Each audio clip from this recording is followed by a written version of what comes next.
You're noted for crossing, thousands of kilometers of land, Yeah. and you're telling me my combat and my parkour skills are at level 0 and my gear is at garbage. That makes no sense.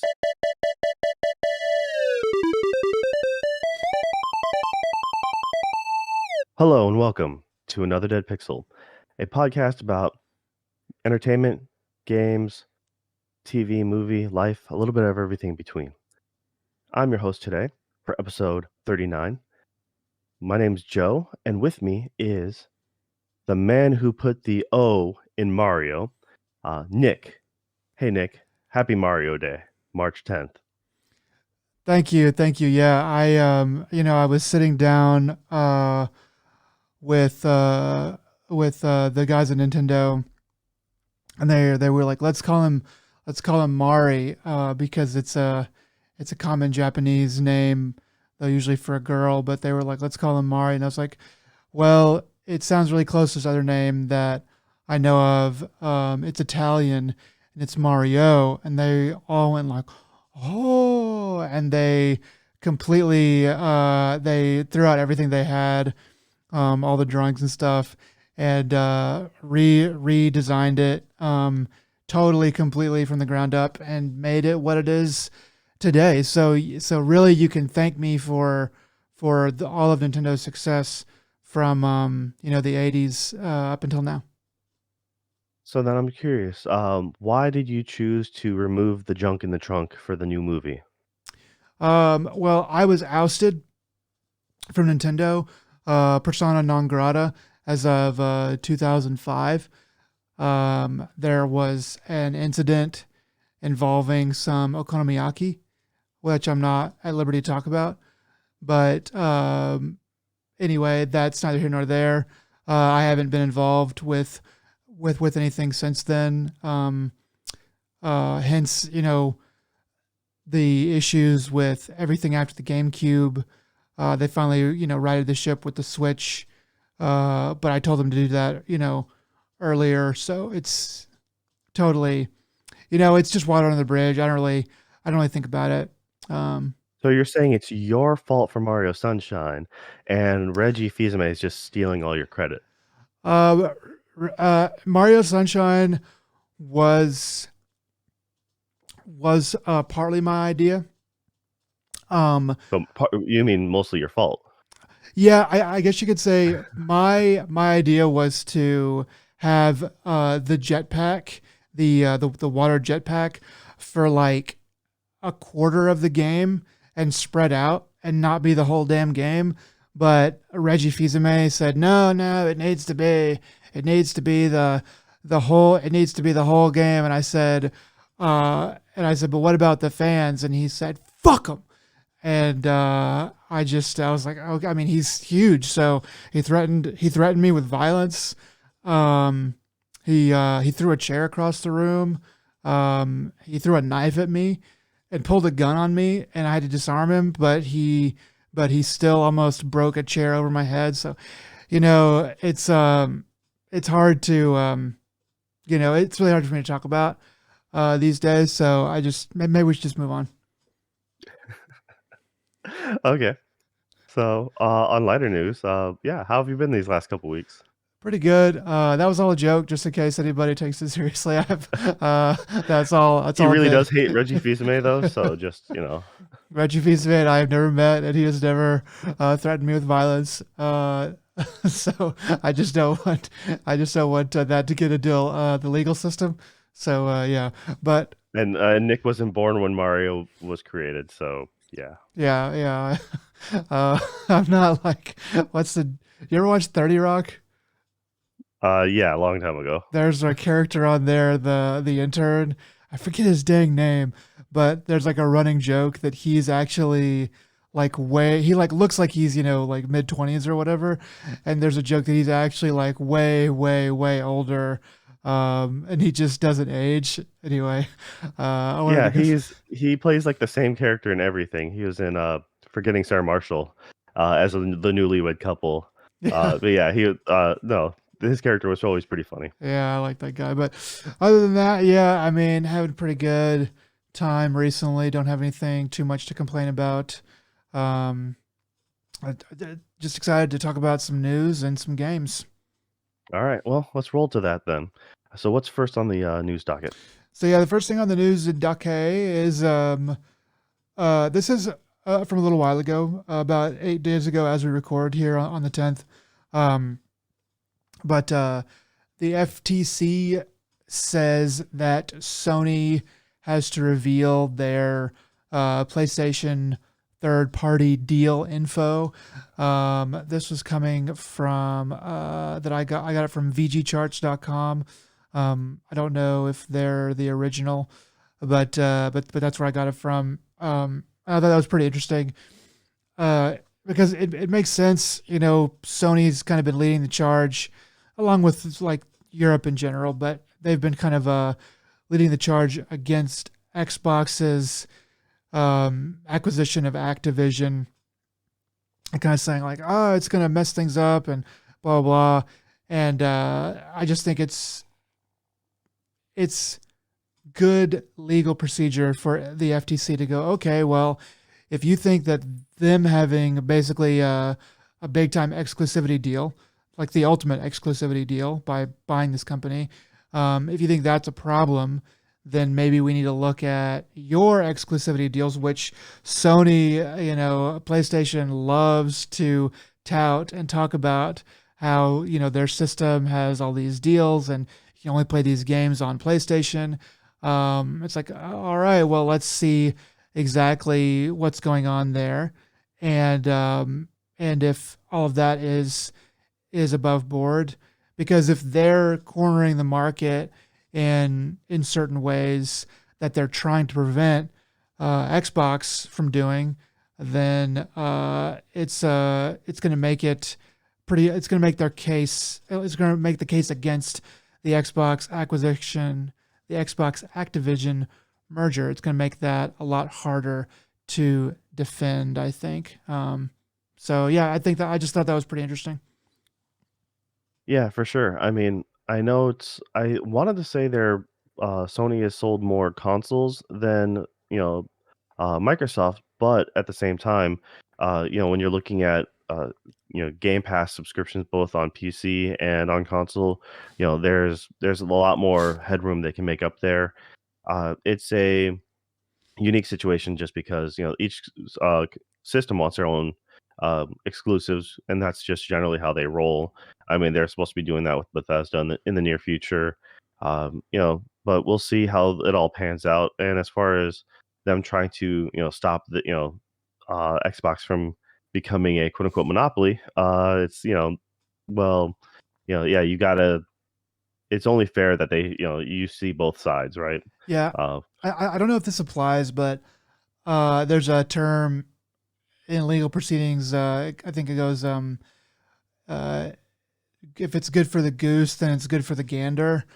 So that's, I don't know if I'm using that exactly right, but from what I understand, it's like, well, if you're saying that it's good for Xbox, who's part of, this this industry, if it's good for them to be held to account on their deals, their exclusivity deals, then it's also going to be good for PlayStation, which is also part of this industry, to be held by the same standard. So I think that it's pretty much just going to be like Sony sharing this stuff with government entities. So I don't know how much of it is actually going to get out. But I would imagine that Xbox, or Microsoft rather, is going to get a little bit of a peek at what Sony is doing once the legal proceedings start in earnest. The evidence, I think, has to be shared by both sides. That's part of discovery, I believe. I could be wrong about all this. I'm not a legal expert or anything like that, but I've watched a little bit of Law and Order, so I know just enough to be dangerous, I guess. But yeah, so it'll be fun to see how it all shakes out. Yeah, for sure. All right. What else you got on the news So, here? so, so you kind of mentioned it earlier about Sony PlayStation sales being higher than Xbox sales, and I think we all knew that was going to be the case. the thing is that this was a Video Games Chronicle article from a little while ago that PlayStation sales are about 30 million. Okay, it's very good, but that Xbox sales are about 18 million, and well, that's obviously way more for Sony. It's not as much as I don't know, I guess I thought it was going to be. I figured it would be more like 30 to 10 million. But it just seems to me like Xbox is really holding their own pretty well, all things considered, when they I don't know, really. that's I mean, that's closer to that's, pretty close to a, 2 to 1, ratio. It's like 50% more for, it's probably like 40% almost for, higher number for Sony, but that 18,000,000, do you know if that includes Series X and Series S? It's all of the Series X and Series S combined. Okay. But the reason why I think that it's actually pretty encouraging for Microsoft is that PlayStation doesn't have Game Pass, and Game Pass, from what I understand, is pretty dang popular. Um, there's a lot of people who are like, well, it's not really worth it because I don't have enough exclusives or enough like big time games that I like would have bought. But I think a lot of people, a lot of the quiet majority are holding on to Game Pass just month to month because it's not all that much money and you do get a lot of choice with it. So, um, I should look it up, but I would think that the Game Pass numbers coming in on top of the sales would bring Microsoft money pretty similar to what Sony is actually bringing in. I may be wrong. It's possible I'm wrong, but over the course of years, whenever sales for the actual system slow down, but Game Pass is still going strong. If Sony doesn't put anything together, which the way their current mindset is, seems kind of hard for them to put something like Game Pass together. I think it's pretty encouraging for Xbox. Yeah, so I mean, you may not have, certain exclusives, but you do have other, big name hits, and also they do Game Pass does get their certain exclusives like Hi-Fi Rush that came out Yeah, day and day. You had Atomic Heart that came out just now you can get it on other platforms, yeah, but it was the convenience of having it for no extra cost. And yeah, if you're just going to buy the game just to try it out for a bit, I mean, you would easily pay for that that month of Game Pass, if not a couple months. I mean, then you got games like Redfall coming out. In early May, you have Exo Primal, which is that um, horde of dinosaur, Dino Crisis S game yeah, you got coming out in. I think it's July now. So yeah, you do have enough neat things coming to Game Pass, and plus you just have a really good back catalog. You get the Bethesda stuff now, I'm sorry, you get EA stuff, and then if they and they'll slowly introduce more like the Bethesda stuff, and if this merger comes in, then you'll have all that at your fingertips, which is a lot of sway. I think and that I can see why Sony would be afraid of having one person offering so much for and then at that point once Xbox has Microsoft has that leverage, they can then afford to increase prices and then tier the system, tier their stuff out, because right now PlayStation only really has for there's some of their old catalog PS1 PS2 games and honestly I don't think they're offering enough to really warrant most of that stuff, in my opinion. I mean, I'm still only have the most bare bones, whatever the basic, the essential PlayStation Plus is, yeah, and it's I still only have it because I happened to buy a couple years of it at a few years ago, so I was already stockpiled for the cheap, and it's nice to get a couple free games a month. But I most of my friends have more or less left the PlayStation ecosystem. and the few that are on PlayStation 5, like you're only mostly in it for the single player experience. So Pretty it much, doesn't really yeah. do us any good to play with each other. But yeah, so it's kind of it is what it is, right? I mean, in the end, I think the reason why Sony has so many people right now is because they did end last generation really strong. Yeah. Uh, and currently, I don't think they're doing enough to encourage more. They're not really working with the consumer. While Microsoft has bent over backwards because they were playing catch up all last generation, and now they're doing a really good job, and they're gaining ground. And they have a lot of support and a lot of people just like us who happen to talk about Game Pass on the regular because it's so much easier to just play the new stuff right there. Yeah, So it's all there, like ready to go. The Xbox is doing a lot of good peripheral things. I think that they are they're trying to get like more games, maybe not the best quality games, though they do have plenty of good stuff, and they have like all the third party stuff that comes out. So they do grab those. There's definitely enough to play if you're just on an Xbox, but um, so it's like, but like the games that come to the PlayStation 5 exclusively are, pretty dang great. It's just a matter of is it gonna be enough to hold sway? Because I mean, like what are some of the major things that have come to PS5 so far? God of War 2, Horizon 2, um, like what else is like Sony PlayStation exclusive? I guess the remakes of The Last of Us and Last of Us 2. So what was it? Was Last of Us 2 on PS4 as well? yeah, Okay, I couldn't and remember. so I mean, there hasn't been a lot of quote unquote system selling, games, but that's kind of on either side nowadays. I feel like you don't really have the one thing that moves the needle like you used to. But And but Sony's now starting to get, to wise up, and they're like, "Well, we're gonna start moving our stuff to, um, to PC."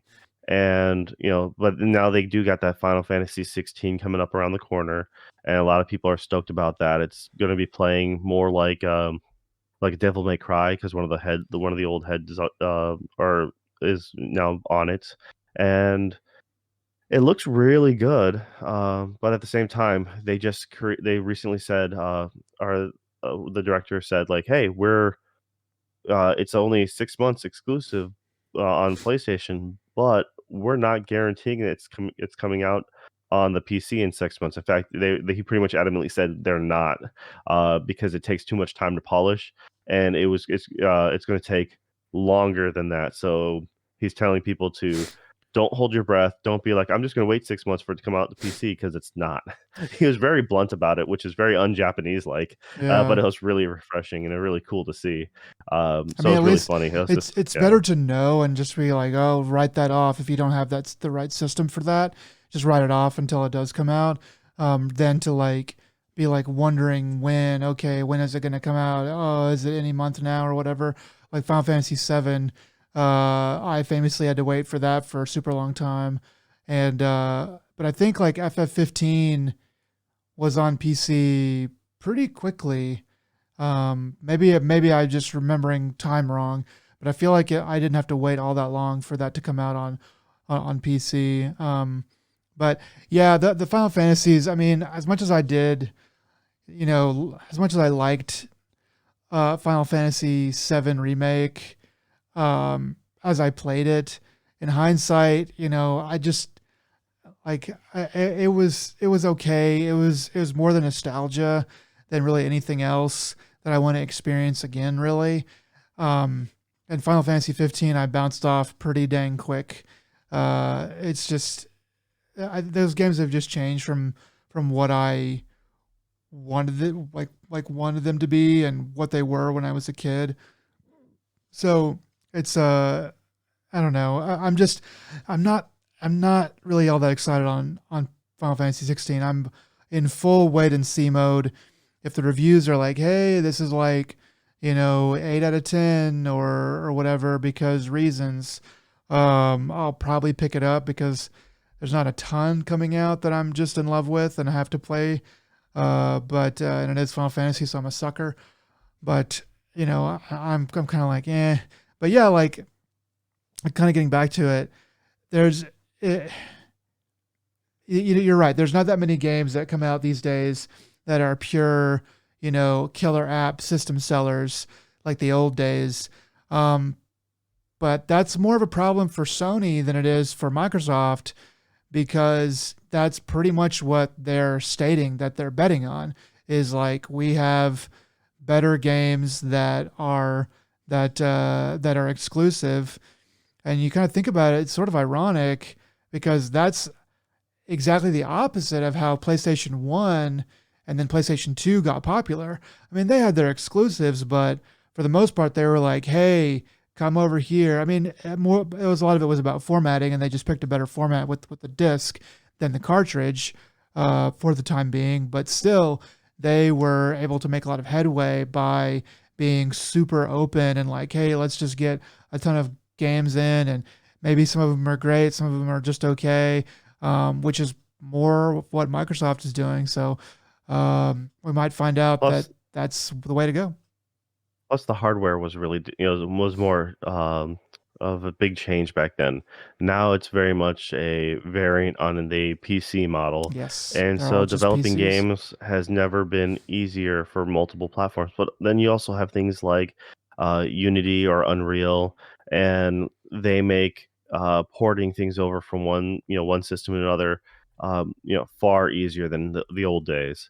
So that actually helps out significantly as well. So I mean, you kind of have to, especially with the cost of everything and how it's still games are really cheap. You kind of have to port it on multiple systems or get a really good contract deal to, uh, or be paid in house, essentially to by a certain company to stay with them. And so that's why you get games like Ubisoft games where it's like it's on everything under the sun because it has to be for as many studios as they have people working on a single title. They need to recoup their money somehow because granted, in I don't know, in like 6 weeks, it's already going to be discounted. So Yeah, but I mean, like, I almost never play Ubisoft games. I think the last one I played was a dang, what was that game we played together? Far Cry. Far Cry 5, which I liked. I was like, okay, this is pretty cool, but I would have never played that if you hadn't wanted to. So I don't know. Like I the games that PS or that Sony is making with their first party studios, they're gorgeous and great games. And I would hate to lose those, or I just want them to keep continuing to do that stuff. So I don't know. I got the hopefully both of these systems will find plenty of money and customers, and we can continue to have good game choice going forward along with PC. But yeah, so that's kind of the state of affairs with those two. All right, cool. All right, so next up, you have a little bit of something about Forspoken. Yeah, Video Games Chronicle reporting that Forspoken, well, that said they put it. Square Enix says Forspoken's launch sales were lackluster. That, along with challenging reviews, contributed to an underwhelming commercial debut. So, um, I was pretty high on Forspoken whenever I very first saw, or at least I first started paying attention to trailers for it. I was like, okay, okay. But even back then, I was like, this looks a little bit bare, but the powers that be are telling me that it's going to be a decent game, or at least they're touting it to be. So, okay. But as it got closer and closer to launch, I was like, this game just looks like it doesn't have anything in it. It looks like you're just running around this very bare open world. Everything that's on it looks cool and pretty, but it doesn't look realized, doesn't look full. So, as it came out, I was like, I'm not buying that. And then the reviews were like, meh. And, I watched a couple of people on YouTube say, it's really not that great. I saw some gameplay and I was like, this is not as good as plenty of other stuff that's out and around. So, by the time, so seeing this kind of article, I'm really not that surprised. And telling the Nick of 6 months ago about it, I back then that Nick would have been like, yeah, I get it. A year ago, maybe a little more than a year ago, that Nick would have been like, oh, really? Oh, okay. But yeah, not too surprising for me. Yeah, it really wasn't, but, it originally looked when they first, had this, this was more or less a PS5 tech demo, Yeah, and it was under a different title at the time. Uh, they they showed bits and pieces, and they just it's very loosely connected. It's not like you saw the same character, but this was them showing off their awesome tech, and it was like, wow, this looks phenomenal. Can't wait for it. And as it got pushed back and pushed back, it slowly became less of a technical showpiece. And when they did originally show, like 2 years ago, when they came out with the actual Forespoken title, they showed the original trailer. It was a little more comical, a little more whimsical. You're like, oh wow, she's really animated, like not just a boring player character. quippy. She happens to be talking like out loud and reacting in a kind of a realistic way. Like you'd be like, like you'd be freaking out too if you're able to use magic all of a sudden, or if you're in a new place. More or less isekai'd. So, uh, Yeah, yeah, it was. damn it, damn it. Yeah, So, I mean, it was like, all right, yeah, that has potential, and yeah, leading up to it and shortly before, it's unfortunately, it just didn't live up to it when it had some technical issues. And you know, I know Digital Foundry does a really good breakdown and history of it. So I highly recommend if you got time, if you're curious about it, give that a look. yeah, But yeah, it's you know, unfortunately it was never been on my radar. But also, I don't have a PlayStation at the time, and I know it came out on PC, but I'm just not going to. like There if this had been time's more of limited. a if this had been more of a launch title or near launch title, or at least come out, before God of War 2, then it might have gotten better uh a much better sales launch and stuff like that. But since it is coming, it came out after so many other good things. So you've got, people who were invested in the PS5 at that point already had some other good stuff to play. Anybody coming into PS5 right then would have been like, yeah, I think I'm going to play Horizon and God of War and maybe Elden Ring or whatever first. So it just really, it just looked too old. It just looked too much like not even really a very good PS4 game, to be completely honest, to really shine against the robust gameplay and worlds that have already come out on the same system. So, yeah. So I just kind of wanted to bring that up. I think everybody kind of saw that was the case, but wanted to officially state it.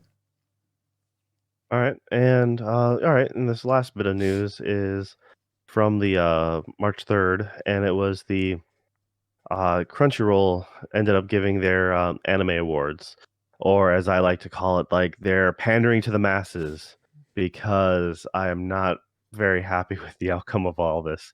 Um, so Nick you don't know anything about this, right? I have not looked up at this. We found this yesterday, noticing that we had missed the award show. I think earlier in the week or something, and so we decided that Joe would look at it and I would not, and then we would try to maybe make something sort of fun out of this. Yeah, so there's a lot of categories. I'm just gonna list off a handful here and see which ones you particularly want to try to take a gamble at to see out of the nominees if you could figure out who would have won such scenarios. Okay. Um, all right, so let's see here. We got stuff like best best romance anime, uh, best fantasy, drama, best comedy. Let's see, action. Um, Let's go with and that best romance and best action. sure. Okay. So best romance. Let's see. Then the nominees here is we got Call of the Night, uh, Comey Can't Communicate, Mm. second series, uh, Love After World Domination, My Dress Up Darling. Let's see. Uh, Shikimori's Not Just a Cutie, Kaguya-sama, Love is War, Ultra Mm. Romantic. Oh, dang it. This is actually a really good one. I actually like the nominees for this one. Yeah. Um, yeah, I never got to season 2 of Comey. Um, uh, but I think I heard that got better. Was it you that said that? I don't remember. I Um, liked it. I mean, I don't. I thought I enjoyed my time with it. okay. I'll leave it at that. Um, I'm going to, man, because I think it comes down to My Dress Up Darling and Kaguya Sama. Um, and man, Kaguya Sama is really popular. I'm gonna go with Kaguya Sama, even though I'm gonna go with Kaguya Sama. Yeah. Yeah. All right, you got that one. Okay. Um, All right. Good. I mean, I I've also liked Love After World Domination though. That was a pretty good one in my opinion. yeah. I mean, I think that I consider Kaguya Sama, though it is romance, it is more of a comedy to me. So if it were me, I would give it best comedy, and I would actually give best romance to My Dress Up Darling, because that it had its moments. It's pretty risque moments in the early Well, parts, but it got speaking of comedy and My Dress Up Darling and Kaguya-sama, they okay. are also on the nominee bench for comedy. Okay, So we have give me here. that. So once again, Kaguya-sama, My Dress Up Darling. Um, see, Kotaro Lives Alone. Uh, Uncle from Another World. Uh, Your Boy Kong Min Mm. and Spy Family. Oh gosh, Spy Family, wasn't it? Well, considering the fact that I said pandering to the masses as my title to this, Yeah, yeah, that's you did it to yourself, man. Um, yeah, Spy Family is not that funny. Those are like, I mean, I don't hate Spy Family, but I'm starting to hate it more and more with how many people like it because it's really just. I think you and I are in agreement on this. It's really just not that good. It's fine. It's not as good as everybody loves it to be. no, it really isn't. It has its moments, but I think the fandom is just frothing at the mouth, making it elevating it way higher than it has any right to be. In fact, this last season was kind of dreadful in my mind. It was this doesn't specify season 1 or 2. So I mean, but it had like really high potential and I feel like it just kind of fell flat later on. Um Yeah. so it's, that one was yeah, for sure. Let's see we have here Best action. all right, did you want to know best action, drama, fantasy, Yeah, let's go with uh action. Let's go with action. action? Okay. Let's see here. So the Let's see. Yeah, they've actually made up some BS categories too that I just personally don't like. um, yeah, that's I'll talk to you about that one in a bit. All right, so I'm sorry, you said action. Yeah. All right, so After this, we'll romance. go on to we'll go on to the other categories that Yeah, the for way you sure. haven't All listed right, yet. best. All right, best action. So we got here. Uh, we got Demon Slayer. Uh, I'm not gonna read the rest of the sub, colon whatever No, you're arc. fine. Yeah, Uh, it's the the whatever's the most going. recent Attack on Titan. Uh, Mm. you got Cyberpunk, uh, JoJo's Bizarre Adventure, Licorice Recoil, and Spy Family. Man, I would hope they would not give it a Spy Family. I'm gonna say it's probably gonna be Attack on Titan. Um, Though if it were me personally, I'd probably say Demon Slayer. Uh, but yeah, I'm gonna go with Attack on Titan because that's just so popular. This one's actually Demon Slayer. Oh, So okay. should have gone with your gut. Dang it. Yeah. 2 out of 3 ain't bad though. So All right. Um, so here's one of the all right, so here we got like list out some of the weird ones. Yeah. yeah, for sure. We'll do best supporting anime character. All right. Okay. So we have all right. We have Anya Forger from Spy Family. We have uh Aya Hayasaka from Kaguya-sama. You have Kage from Ranking of Kings. Mm. You have Rebecca from Cyberpunk. Uh, Tengen Uzui from Demon Slayer, and Yor Forger from Spy Family. So I have 2 from Spy Family. Hmm. Okay. I'm gonna say it's Anya from Spy Family. All right. Yeah, you're right about that. She's like the whole And reason that that show is as good as it is. Like, yeah, she's so, also the reason why I really want to rip my hair out when I watch this show. yeah, because they're Because leaning, they lean on her they too made her seem much. competent in the beginning, and they just made her more bumbling, and it's like it makes the episodes feel like filler episodes. It really Yeah, does. they've got to cripple her so that she doesn't just OP take over everything. They got to leave stuff for Lloyd and Yor to do, which I feel like Yor just she just doesn't have anything to do until she's supposed to like kill somebody, and then it's like okay, then and then she does that, and then it's back to the other two, and I just it's not balanced to me. All right, I'm just gonna flat out say this one, but this one's the all right for best most most protected at all or must protect at all costs anime character. So they made a category for someone that you must protect at all It's the little costs. sister. It's the little sister category. Just say a little sister category.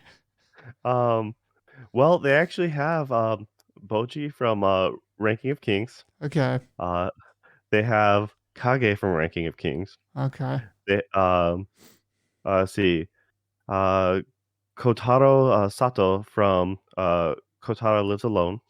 You have uh, Marin Kitagawa from My Dress Up Darling. Mm-hmm.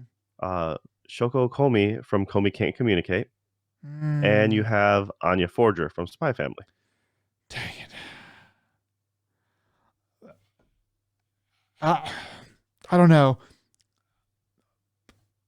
I never saw Kotaro Lives Alone, but I would say that just from the screenshots that I did see, I'm gonna go with that.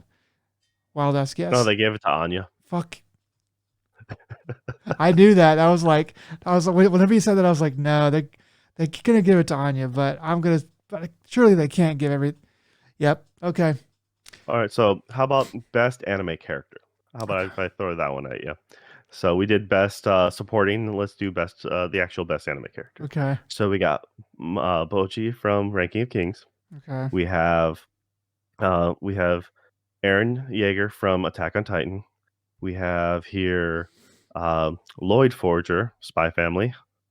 Uh, David So, Martinez from Cyberpunk.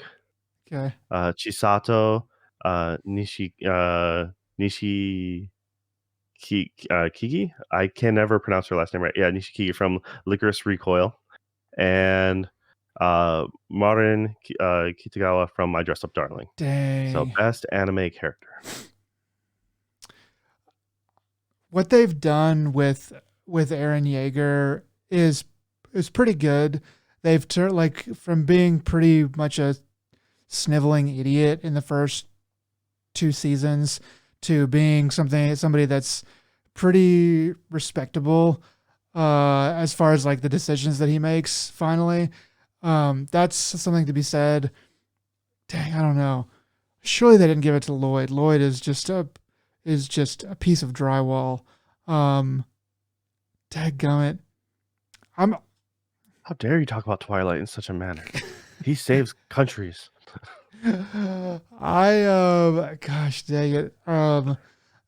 Personally, I would probably give it to Marin, um, because I feel like she's kind of the most well realized.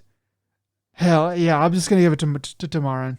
Yeah, I would have given it to her too, but no, they gave it to Aaron Yeager. yeah, So that's better than Lloyd though. Like I was afraid they were gonna give it to Lloyd. And I was gonna end the podcast because I was just gonna go breaks things in the other room. flip your table, computer and all.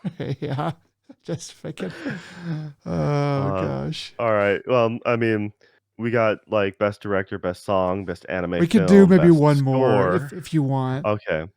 I would say Just pick whatever you want. best ending and opening sequences, continuing series. Or the continuing series is bullshit. They just went ahead and with I'm just gonna say they went with One Piece, and I'm like, I Stop it. that. Stop it. Is that show Let's see. good? I mean, has that show ever? I mean, has that show ever been good? Like, I guess if you like It One had its Piece, moments. It had its moments. Early, mid, but like it's at this point it's just a running gag. I feel I it's think just like let's see how. there's like a meme out there of like, One Piece was bad and then it was good and then it was bad and then it was good and it's just like every like 30 episodes it flips from being bad to good to bad to good. And I was like, I don't know. I nothing about One Piece really makes me want to read it or whatever. And some of the stuff looks like it's just sort of rehashed, flipped, kind of like the same. It's the same place, just with a little bit different drawings. So I don't know, but So how about best new anime series? okay. All right, you got Call of the Night, you got Cyberpunk, you have Spy Family, Licorice Recoil, My Dress Up Darling, your boy Kong Min. Personally, I think it's My Dress Up Darling, but I think they're gonna go with Spy Family. Yeah, they went with Spy Family. I really liked Call of the Night, though I know that it wouldn't have like guaranteed it wouldn't have won. Um, so, but yeah, it's just I was it angered me so much that they went with family. Uh, Crunchyroll all probably right. has a deal where they get more money from Spy Family or something like that. And then before, all right, I'll do one last one before we do the main anime of the year. Oh, okay. So, we'll do the best original anime. So, yeah, post a new anime, original anime. So, there's a difference. There's a subtle Um, difference. all right, so Any real there's anime fan would know the difference. we got here Healer Girl, uh, Birdie Wing, Golf Girl Story. Yeah, it's you have The Orbital Children, Licorice Recoil, Vampire in the Garden, I'm and Yurei Deco. gonna say they went with Licorice Recoil. Yeah. It's the only one of those I actually watched into completion. Actually, Orbital Children had I was more interested in. I tried Vampire in the Garden, did not care for it at all. I watched like Um, 3 episodes of that, or 2 episodes or something like that, and I was like, yeah, I gotta bounce. yeah, and then Birdie Wing, I watched a little bit of that just because I don't know, the way they do golf anime to make it seem fun and interesting, I always get a kick out of it. You're darn near giving them superpowers at some point. Just like well, most of their sports, Yeah, any you. sports thing, we can we can monologue to ourselves in the span of 1 second. We can do a 10-minute monologue. Yeah, it definitely they can slow the animation down and make it like give you like a cool drawing, but like nothing is moving, so it's very cheap. I, Funnily I enough. absolutely I absolutely love Ippo, but like him doing his Dempsey role, the Dempsey role is only like one or two bobs. He is bobbing like I don't know, a half dozen times, and then he just starts wailing on the guys for like forever. It's just like, nope, that's not how that works. It's yeah. If you ever see real footage of the real Dempsey role, that's not how that goes. All right, so anime of the year. All right. This is going to be all right. We have here anime of the year, Demon Slayer, Cyberpunk, Ligorous Recoil, Attack on Titan, Spy Family, and Ranking of Kings.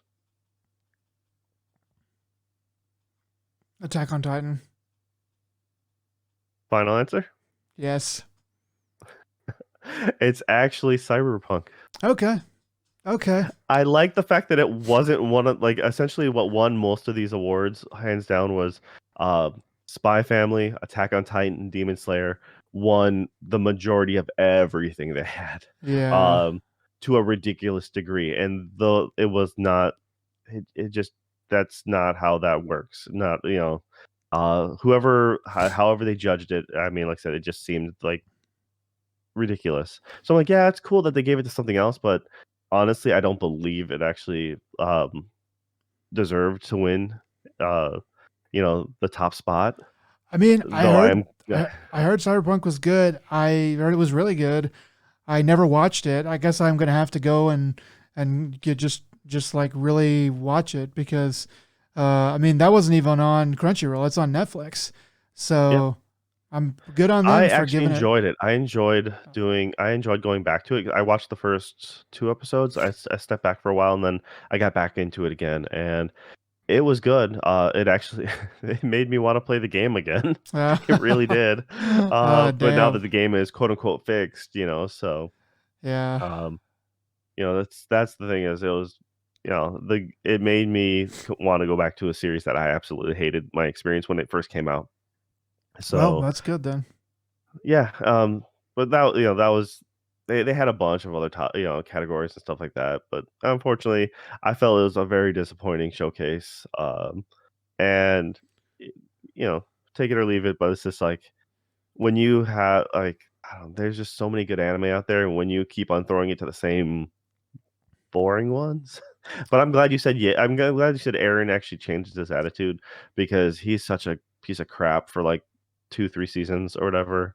Yeah, I He's don't. just literally a sack of just nothing, and he's just uh he's any shonen anime dumb character where it's like I just need to go in a straight line, and I don't know, I can only think of one thing at a time, and so Yeah, it was I mean that's one thing that um I like Demon Slayer more for because like the main character for that Tenjiro, he's innocent and he in some ways, and he's like weak in some ways, but he doesn't do dumb shit. And Aaron Yeager just did a lot of dumb shit in the early parts of that show. And I don't want to I don't want to spoil it for everybody who hasn't gotten to whatever season, but do you care if I tell you, Joe, what what, not so much like what happens, but sort of seems to be what made Aaron Yeager turn into like a good character? so what was his turning point? All right, yeah, sure. Okay, so So spoiler spoilers. warnings for people because this is like season 4-ish. Yeah, this is getting into So season like late season 3, season 4, whatever. So basically, when he gets smart is when he starts being a bad guy. Like when he starts to like do things, I guess sort of selfishly, more selflessly, but like not caring about like what happens to really himself exactly, but also being willing to like kill people and do bad things to get to do what he believes is right, which is kind of cool, but like basically turning into a bad guy. Whenever he turns into a bad guy, he starts to make smart decisions and act very shrewdly in his choices and decision making. So I was like, I don't know, it's just like you couldn't have that be whenever he was, I don't know, still like a good guy. Apparently not. so So my most exciting moment in that series was very early on when he gets eaten in half or whatever, I'm like, and you think he's dead, and I'm like, oh man, they just did that. That's awesome. That They just murdered their main character. would have been cool. Great. And like he was annoying to begin with, and that'd be a heck of a like a swap. Be like, psych, not your main character. And then I'm like, oh wait, he came back. Dang it. Oh yeah, yeah. Spoiler for season one. We got you. Yeah. But Yeah. anyway, well, okay, that's good. I'm gonna have to go watch Cyberpunk. I was kind of gonna just let it go by the wayside, but well, I've been hearing a lot of good things about it, so maybe I need to watch it. It is an easy watch. I don't think it's I didn't really have to struggle much, and I mean, it was fun. I like Studio Trigger quite a bit, so it's very stylish, if anything else. maybe I'll drop So Witch of Mercury and go start on that or something. yeah, especially since on Netflix, in worst case, you just have it in the background or something, or a small screen on the side. For But real. yeah, for sure. All right. Well, do you need to take a break, or are you good to go? I'm good. All right. Well, so now we're gonna go to what we've been playing. So yeah, I'll just kick this off real quick. I've only been playing like one thing because the way my life is set up, and that if I've actually I talked about it last time a little bit, but I've been playing Dying Light 2. I know it's a little older now, but it's actually pretty fun for what I like to do. I do enjoy an open world game. I know there's a lot of people get open world fatigue.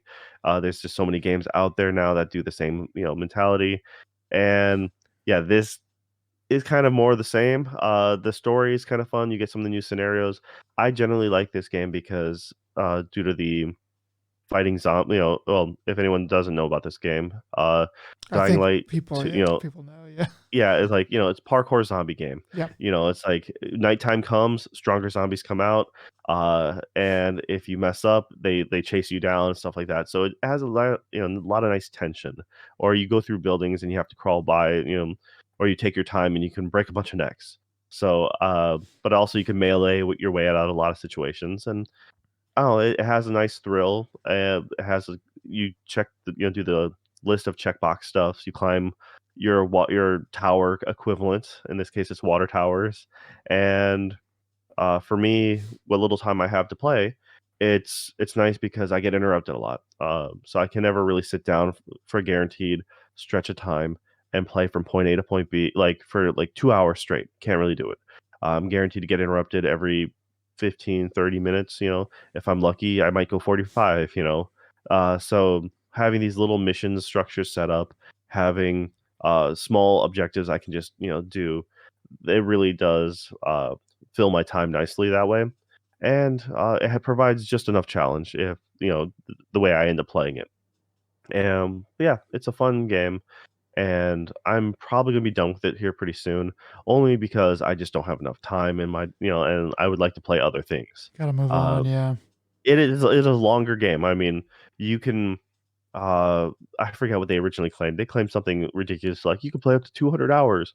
And I'm like, with all the little side missions, Oh my I can totally see that. But at the same time, God. those are just a bunch of filler nothing missions. It's Yeah. the main story is probably, my guess would be like 20, 30 hours, which is pretty decently long.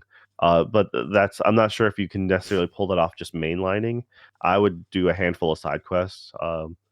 I recently did a particular side quest that was like, I don't know, these games have their own jankiness to it, right? You complete a side quest for someone and they're like, "Oh yeah, thank you for helping me out. Thank you for finding my children, blah blah blah." And then the moment the mission I get my reward, then that same person who just thanked me went, "I can't believe I even asked you for help," because they don't necessarily like your character because Uh, you're like an outsider. And I'm yeah. like, "What the hell?" Like just Yeah, that's pretty can I jank. can I I'm in a safe zone, so I can't just attack you out of the blue. Because if I could, I would. Um, and then they I don't know, they it's just like like I said, it's they have a lot of a lot of different little story bits, and Yeah. there's a lot for you to do. But I would say this would have been a much better game if for a younger me who had all the time in the world. Mm, Because it's one of those like you can only if you only have so much money and so much time, this gives you that best time per dollar value in that case. Um, and I do generally like the overall game loop. But yeah, that's it. Nothing else much new to on that, but I have a you know, I have some new stuff in the works that hopefully I'll be able to talk about next time. So, Yeah, I hope you can how get about some of yourself, that Nick? stuff. Yeah, so last time I talked about how I first started playing Genshin Impact a little bit. Um, and I just had a And you couple started collecting wives, right? collecting So who's your waifu? waifus. Right now it's two guys and two girls, just the ones you start out with. I think you're technically, canonically, you're the wind blonde-headed guy, or I guess you could pick a girl. I picked a guy because that's what I wanted to play as, but you're actually more characters. Anyway, I think last time you mentioned that your friend said that it's a better game than Breath of the Wild, and or something alluded to that. And I think I said something kind of rude that like you'd have to be an idiot to think that. I play a little bit more now, and I'd like to officially apologize because that's not really a good thing to say, because it is more complicated than I gave it credit for at first. The gameplay is quite good. There's lots to do and stuff like that, and so in some ways it is better than Breath of the Wild. It is a very good, competently made game. Um, I but it's a little bit too much like a slot machine for me. It's it's like, okay, what do we like? Everywhere you go, there's something to click on or do, which sounds like it's good, which sounds like a good thing for a game to have, and for some games it is, but um, I don't know. It's just depends on the style of game that you want. Um, this game You went is, to a game with microtransactions and gotcha mechanics, and you don't like the that very same mechanic? well, it's funny because it doesn't, like, when you're playing it, you kind of forget that that's what it is, because I haven't had to buy anything.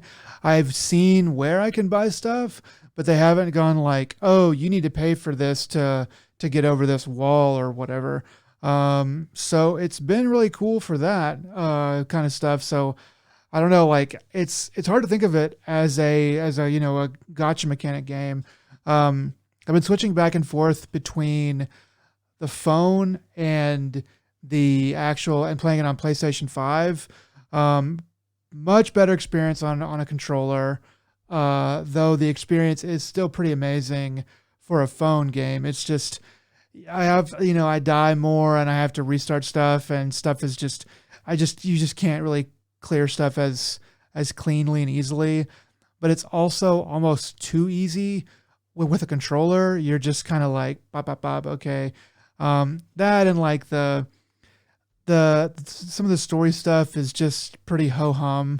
It's like, okay, do this, and we're learning to how to fly and how to get your flying license, and it's like, oh, okay, that's cool. There's nothing really too serious about it, so I don't know. It's a good game, and I just wanted to say that uh, it is more complex than I initially gave it credit for. And I'm looking forward to continuing to play more of it. It's a great game to play when you're sitting waiting for them to bring your groceries or whatever. So yeah, it's pretty good. Would have thought. So the other game that I just started playing is Hogwarts Legacy, and I'm going to be talking about this again next time or the time after, depending on how far I get into it. I'm only 6 hours in, so I just wanted to say like a couple things maybe about the beginning of the game. So the very beginning of the game does a really good job of, basically, it gives you a story and some stuff to do. You learn some stuff. You have some battles all within like precisely 40 minutes of starting the game. So 40 minutes after you've had an adventure and you're like finally at Hogwarts, and then you kind of start to do other stuff. But I was pretty impressed with like when I finally got to Hogwarts, I went to go save it and it said 41 minutes, and I was like, "Dadgum." So they really do a good job of kind of getting you into that game and letting you have some fun and getting a little piece of everything pretty quickly. Um, Early on, only being 6 hours in, I've done a couple things.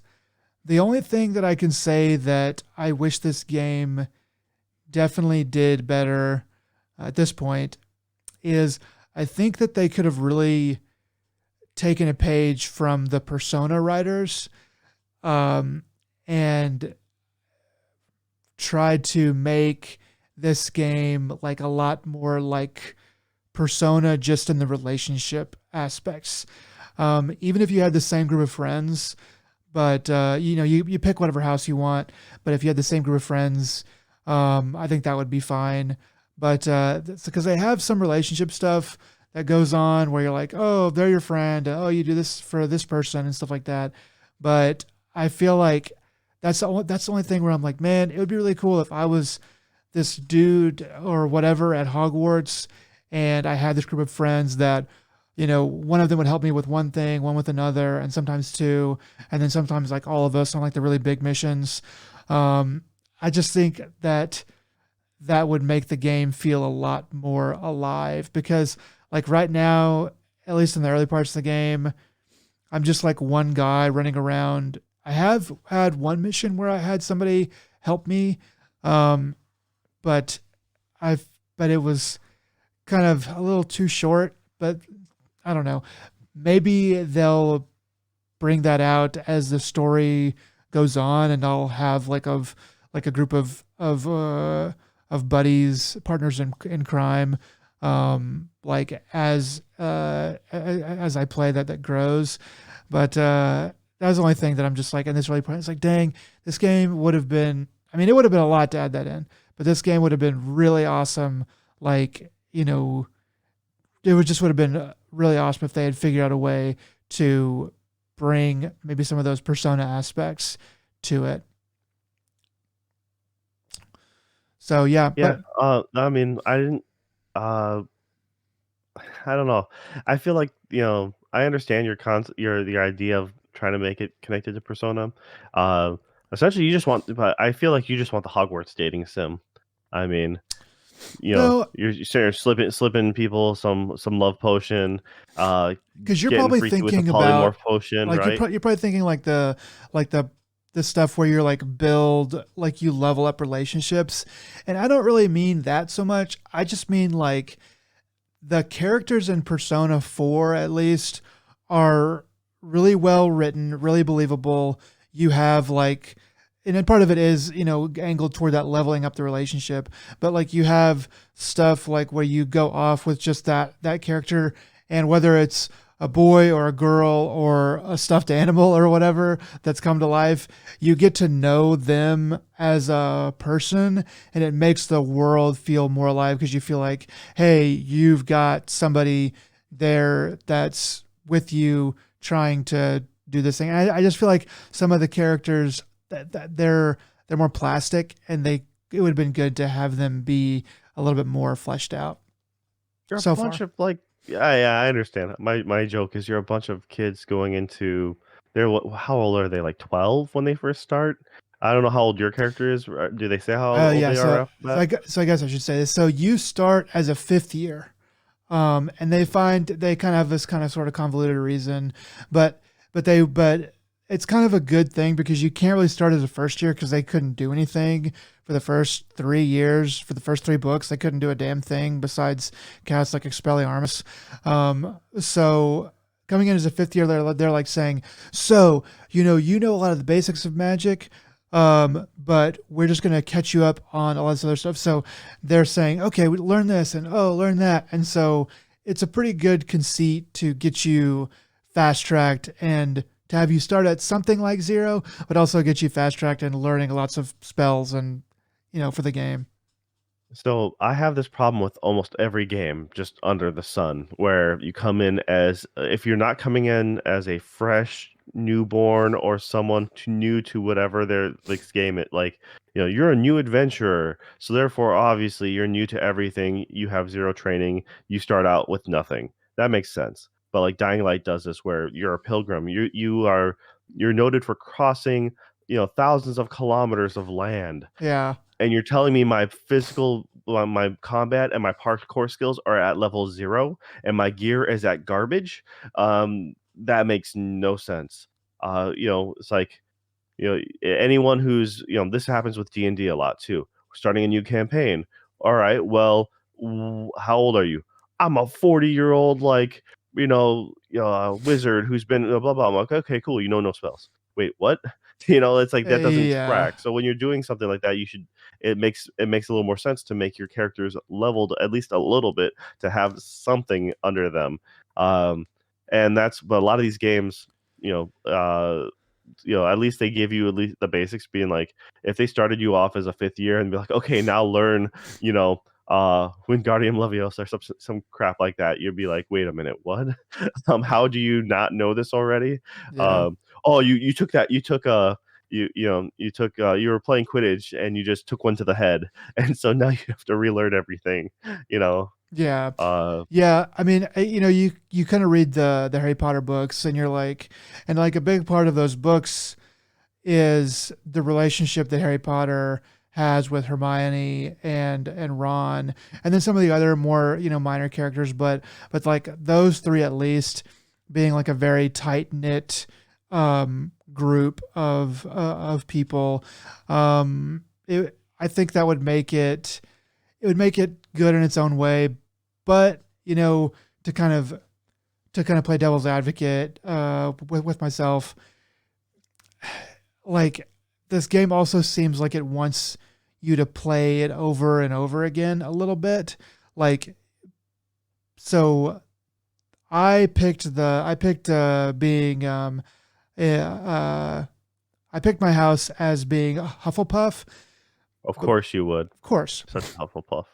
that's what everyone says, that I'm like a Hufflepuff, and I'm like, okay, whatever. But I feel like Gryffindor and Slytherin are totally played out. It's like everyone wants to be Gryffindor, and everybody that doesn't, that like sees everyone else wanting to be Gryffindor, they're like, I want to be Slytherin because I'm edgy and cool. Nobody wants to be Ravenclaw because we found out that Ravenclaws don't have as many quests and storylines or stuff to do in this game. So I was like, okay, so I guess it's Hufflepuff. But I just assumed you wanted to follow your favorite Batman, and like worship his house. What's his face? Sparkle Vampire. Um, oh, most well, I thought he was a Gryffindor. Nope, Okay. he's a Hufflepuff. Well, He eats it in the spoiler for the movie. yeah, spoilers for Goblet of Fire. Um yeah. Anyway, so yeah, it's so like they kind of obfuscate it, but if you're over 10 years old, you can tell which house they're asking you if you want to be in. So it's so you can basically choose, but they don't say they don't say choose. They just kind of put it behind one layer of do you know what you're doing here? Um, but yeah, so I forgot what I was gonna say, but anyway, okay, that's it. So they want you to. So it seems like they want you to play it over and over again with kind of different characters, and you're like you're Hufflepuff or whatever for your first playthrough, but then you go back and you play Slytherin or Gryffindor or whatever. So everything does feel pretty light, and it would have been dang near impossible, and also kind of boring if you had the same group of friends. Because they would have to pour everything into like one set group of friends. If you had the same group of friends and you were just playing different houses, it would have probably rehashed too much of the story, and it wouldn't have as much replay value. That's kind of what I'm guessing. But maybe I need to look up some YouTube videos, see if that's the case. Maybe I'll do that after I'm done. So it seems like you want, I think Fire Emblem Three Houses would be more up your alley for the school setting I with did want to better play that. character arcs and stuff, Yeah, and character development. So yeah, I did want to play that. I just never got a chance to. it was a Um, lot of fun. I never beat it, I but heard it was good. what I did play was good. Yeah. All right. Well, yeah, we'll most definitely be hearing back from you with more on that. Yeah. Um, all right then. And you recently mentioned how you finished watching, was it season 2 of Alice in Borderland? I did. So this came out a little while ago, and I didn't get around to it right away. But but this there was this guy at work, and he was talking about wanting to watch something. I think he might have mentioned Squid Game or something like that. And I was like, well, if you like Squid Game, then you might like Alice in Borderland. And he was like, okay. And so like he went home, and then he came back the next day, and he was like, so I watched like half of Alice in Borderland. And I was like, oh, how do you like it? He's like, it's pretty good. And then the next day, or maybe it was 2 days later, he came back to my cubicle, and he was like, I finished it. And I was like, what? You finished like all of season one? He said, and season two. And I was like, holy crap. So like he binged it, and I was like, oh, I haven't watched season two yet. So let me do that before. And he was like, yeah, so it goes, and I was like, yeah, don't tell me, man. So I was like, well, okay, maybe, like, I remembered I liked the first season. So I was like, I wanted to get around to it anyway. So I jumped on it, and, I watched all of it, and I really enjoyed it. I I thought that it was a really well produced, well made. Um, for what it was trying to do, it was pretty cool. I liked the characters. I kind of forgot how much I liked it from the first season. Things change quite a bit in some ways in the second season, but the games are good. There's fewer of them, I think, but they're good overall. And overall, I just thought it was a good bit of fun. So yeah, Yeah, I guess, I do admit that the production value is amazing for the first season. At least the first couple episodes, it was really unique to see how what they, I want to know what they did behind the scenes during to make the empty Shinjuku, or was it Shibuya Crossing? I'm sorry, the Shibuya Shibuya, Crossing and yeah, stuff like that. So I'm it's like I know it came out after COVID and stuff, and after a lot of the lockdowns. So I was just like, I'm like, you know what? I wonder if they like. Part of me was like, it has to be CG, right? But they could have possibly filmed it on an empty streets. I can almost see that being a real case scenario. But yeah, it was. The problem is, it's. I think I just didn't like the main character like at all. I was not a big fan of you know there's a lot of different different stories like this in manga and TV shows, movies. So this is not anything new. It's yeah, just as far as the idea of a death game. um, death game. People, in one form or another, right? It doesn't necessarily have to be. In this case, they've been teleported, this quasi isekai, like, all right, so we're now in, the same place, but no one else is here, so it's kind of weird. You don't know the story, and that's what kept me going through the entire thing. Is I wanted season one is I just wanted to get down to what the overlords were planning. That's all I wanted to know. Uh, and in the end, of course, unfortunately, like most of the TV series, they never actually finish it in season one, and I guess I'm glad that they actually came out with the season 2 because usually they don't do that either. They just kind of Yeah, fizzle off. Uh, and but as far as like the actual archetypes and stuff like that, they were all really boring to me. I really didn't like most of them.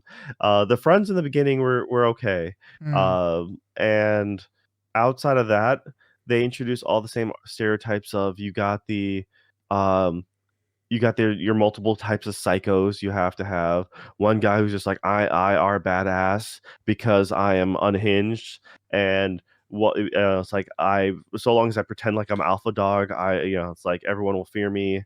The other person's like, I am really unhinged. You can tell because I will come to a gunfight with a sword, and I shave my head, so now I'm really crazy. Watch, guys, and it's just like I those guys are so boring. Yeah, I mean, I was more interested in the games. I thought the games were okay, but when towards the end of season one, when they make a big reveal, like, a slight spoiler, of hey, these games are supposed to be solved or theoretically possible without anyone dying.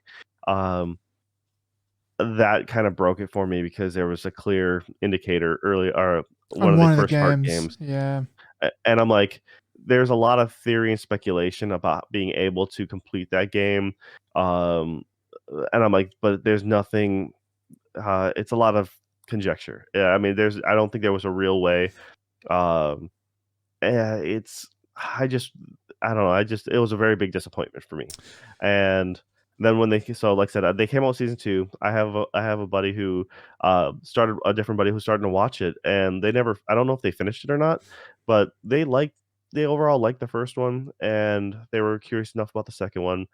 The way I look at it is, whenever you watch one of these uh, properties, the first one you watch or like you get into is generally going to be your favorite because you haven't experienced anything like it. That's why the world seemingly blew up with Squid Games, because no one had ever seen. Most of them were like, this is the first time I've seen a death game done to this extent, Yeah, especially when it's live action. Most people didn't see battle royale.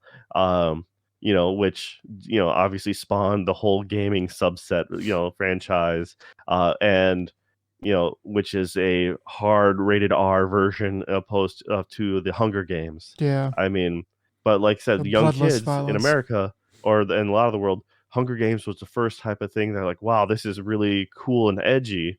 While a lot of adults were like, nah, not really. So Well, I mean, like it Hunger Games was adapted for a, a YA American style or at least Western style audience. So there's plenty of Westerners who were into manga and anime and knew about battle royale, but for some reason, it didn't. No one had really tried it up until Hunger Games to like had tried to convert it to the way the West Battle thinks about Royale those kind of things. wasn't, available fully translated, but when Hunger Games came out, or, if it was shortly before, because you had to import it. It had hard subtitles that were, Hard. also incorrectly, spelled for some of the spelling. Some of the subtitles would go off the screen because they weren't set properly. It was a very bootleg ass subtitled translation that you had to mail order in. Uh, but it got the job done. And so if you didn't know Japanese, it would get you most of the way there. Well, I mean, It wasn't till people, later. I think it was maybe Dragon Dynasty. I think they might have brought it over.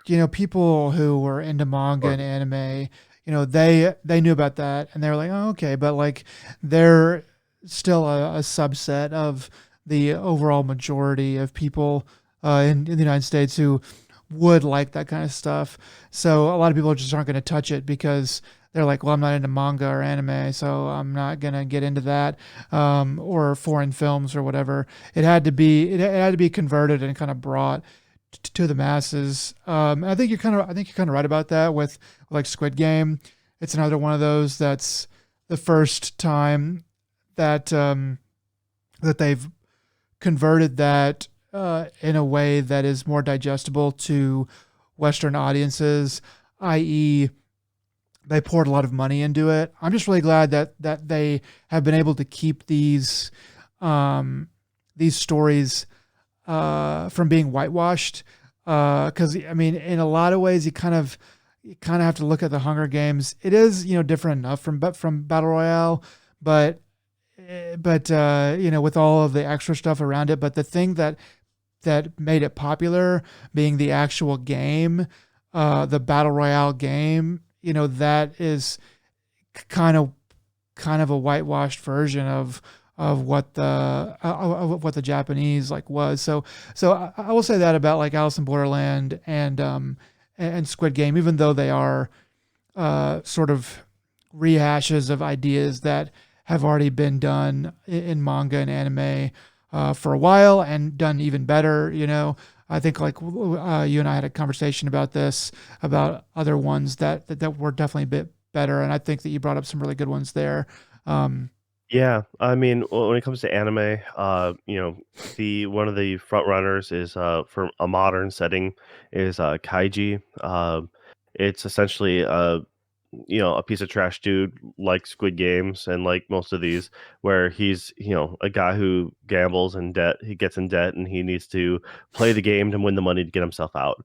And It's exactly what happens but in Squid Game. Like they totally ripped off Kaiji. Yeah, that's yeah, and yeah, thing is, I in Squid Games, I had to stop watching it because I had not only just I just didn't care about the main character. I wanted him to die. I'm like, you are a piece of garbage. Like you just, I really have no investment in watching you try to win. Um, but, one of the, Darwin game is a more competent one. It's, has a different twist on it.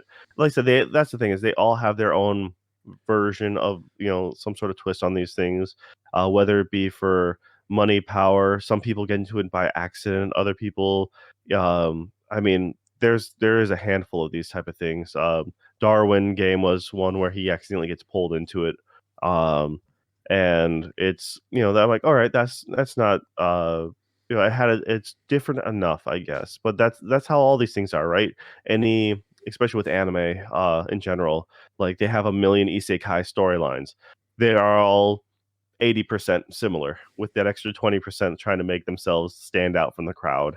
yeah, um and like the majority of that's just artwork. yeah, How much do I like to look at these characters? yeah. And that's about it. So, but Um, at least with these ones, it's like how can we murder them differently? How what kind of gore is our audience going to go for? So Yeah, I don't know. that's true. I did look into the manga a little bit.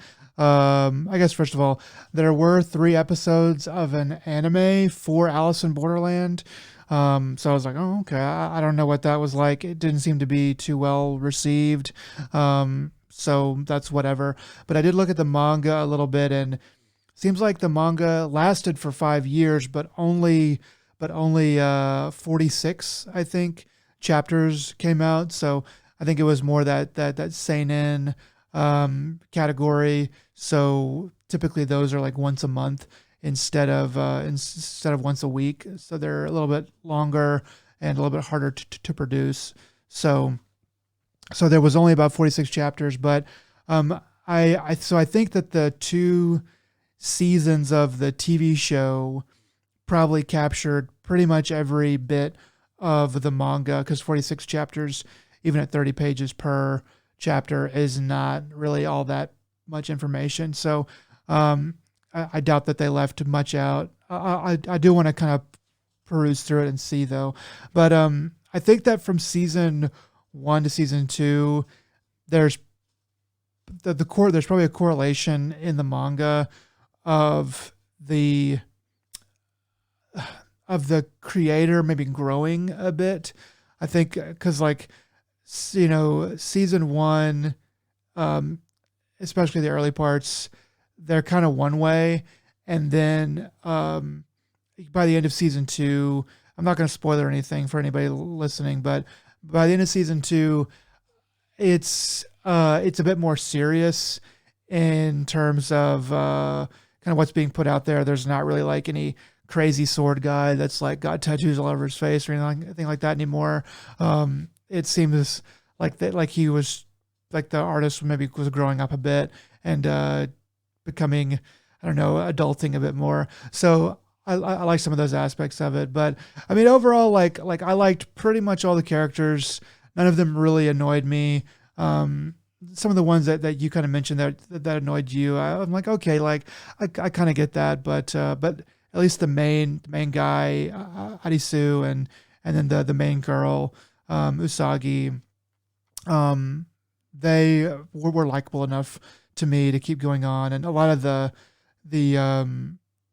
wilder characters. Well, now that I think about it, like the first couple episodes of the season 2, there is a pretty wild character, but they do a good job of making him more relatable. So, anyway, it's if you're into that at all, and you want another death game kind of thing, and you're not too picky about it being,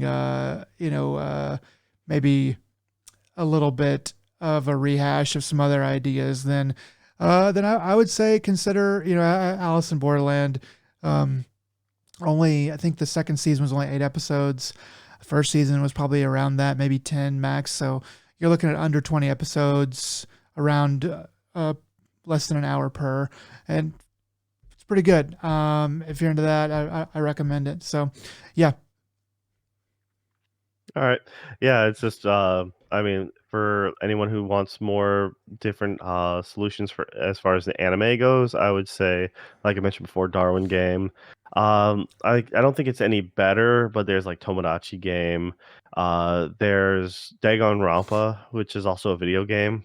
And then I And think, and then so like you, that one's like a oh yeah, detective, adventure game with a bunch of kids, being murdered off essentially. So yeah, that one those was games are had its own very interest in well it. renowned. And then you mentioned one, kind of the king. You're not going to get very far with the anime on this one, but the manga has like over 300 chapters, and that's probably the king of all these games, which is Gantz.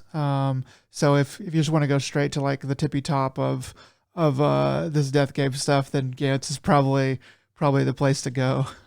Yeah, it's one of the first. It's been around. It's kind of legendary status. It's throw the whole fish out of water, like what the heck's going on, don't know what to do, and They're you're trying to figure out what the mystery is, and like overall thing, it's just very weird from the jump. And yeah, when you finish the series, the anime, and there's even like there's CG movies as Gantz well, O. actual. Yeah, Yeah. Gantz O is really good. Just standalone. If you like want a taste of Gantz, like that is maybe that actually might have been what that guy at work was came to me to talk about. He was talking about Gantz O, and I was like, well, if you like that, then maybe you should try this other stuff. I think that was it. Because Gantz But O yeah, is really good. I mean, it's the quality and it's just overall, so the series, it's good, but by the time you're done with it, that is only like maybe the first 10% of the, or like, 20% of the actual story, and the manga goes just way beyond. It's Yeah. insane. Yeah, that's one of the ones that's on my list to read. That manga is just a monster. I've read through probably like the first 15 or 20 chapters, and I don't know. It's like over 300, so it's one of those where you're like, once you start it, you're going to be in it for a long time, and it's hard to commit. Yeah. But yeah, anyway, so I hope that they keep making more of this stuff. It's fun. I hope that whatever studio did this, maybe not another death game or something like that, but converts some other manga anime property into a live action, because I think they did a really good job at least producing it. Yeah, I would just say watch if you want anything psychological or something tense like that, just watch Erased. They have a live action if you don't like anime. Okay. And it's actually pretty I didn't get to finish it, but it was pretty competent from what the first half that I watched. And the English, they actually have English in it, and it was very well done considering the fact that they actually had Asian Asian English translation. So it's like Mm. you can tell the guy who's speaking English is of Asian descent, and you can hear it in his accent. Oh, I'm like, oh, that's actually really neat. So it's not as jarring, I guess, as some of the others. But I don't remember if that's with everyone in that series, but I know that was the main character's voice. And yeah, but if you do like the anime, I'd say go with the anime hands down. That's one of my favorite anime of all times. Nick will get to it eventually when we get a chance to go through a bunch of other stuff. one of these days. One of these days. But yeah, All right. anyway, Well, thanks, guys, and thank you for letting us know about that. I might just skip to the end just so I can get closure for give me that just, series. well, we're not, I mean, obviously not on the podcast, but do you want me to just tell you after the podcast how it ends? Uh, yeah, probably, Okay. just because it'll save me some time, and if it's actually worth it, then I might fill in the gaps, but chances are I won't. Just Okay. to be honest. All right, guys. Well, thank you for this has been another Dead Pixel, episode 39. We're recording it today, March 10, so Mario Day. But it'll probably go up on Saturday as per normal, so long as you know Nick has the time to do all the editing. So thank you, Nick, No problem. and thank you for being with me here today. It's been a lot of fun, and you guys take care. Until next time, take it easy. Bye.